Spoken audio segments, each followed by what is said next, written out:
starting the business was really my wife's idea.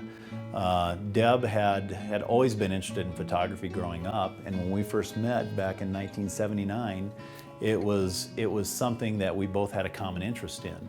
And so she was the one who initially bought my first camera for me that Christmas. And from there, it just kind of blossomed.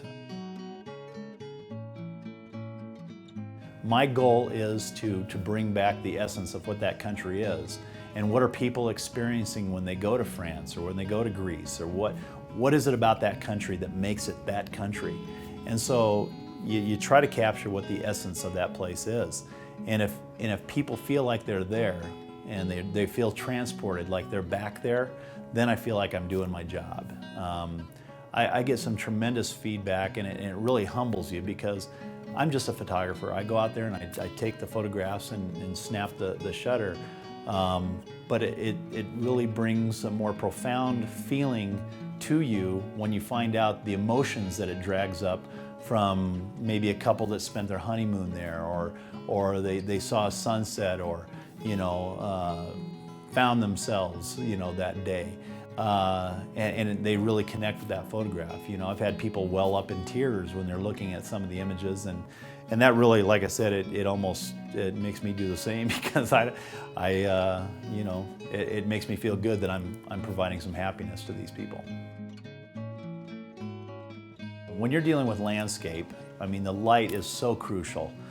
You can take a very ordinary scene, and with the right lighting, it turns into an extraordinary piece.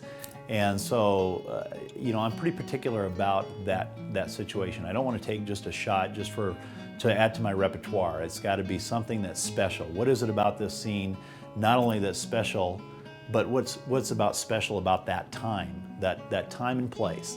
And so, whether it's a gorgeous sunset that the sky is just lit up with the clouds and the pink sky underneath, or whether the blues in the water are just shining extraordinary that day, you're constantly looking for that. I remember there was a scene in Italy that it took me about 15 years to get.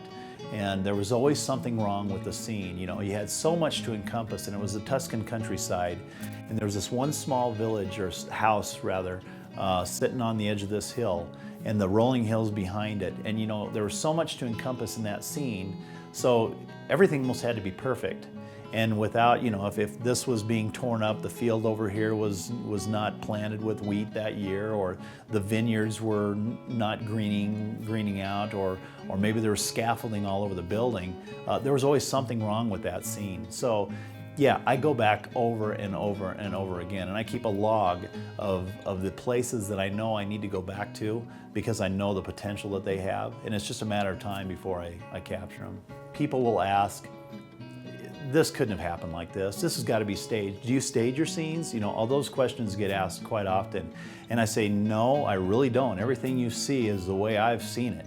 And we came upon a bicycle leaning up against against a curb, gorgeous flowers behind it. It was a flower market in the town of Greve in the Chianti region of Italy.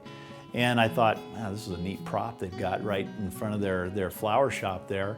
And so I'm just slowly taking my tripod legs out and getting ready to set up, and this lady came out with a bouquet of flowers and put it in the front, and I think, oh my gosh, she's gonna take away, So you lose all inhibitions at that point, and you say, no, please, in my broken Italian attempt. and she was very gracious, left the bike there while I took the photograph.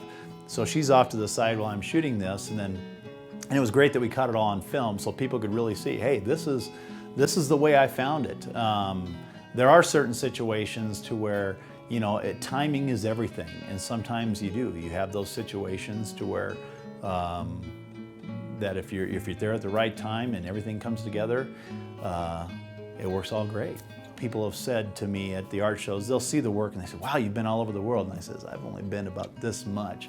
It's a big world out there, and I want to see it all before I'm through, and so we're going to try to do the best we can at going to different places. And there's really no one place around the world that I don't want to see. I want to go to Antarctica, I want to see the Arctic, and every nook and cranny in between. So that's kind of our goal.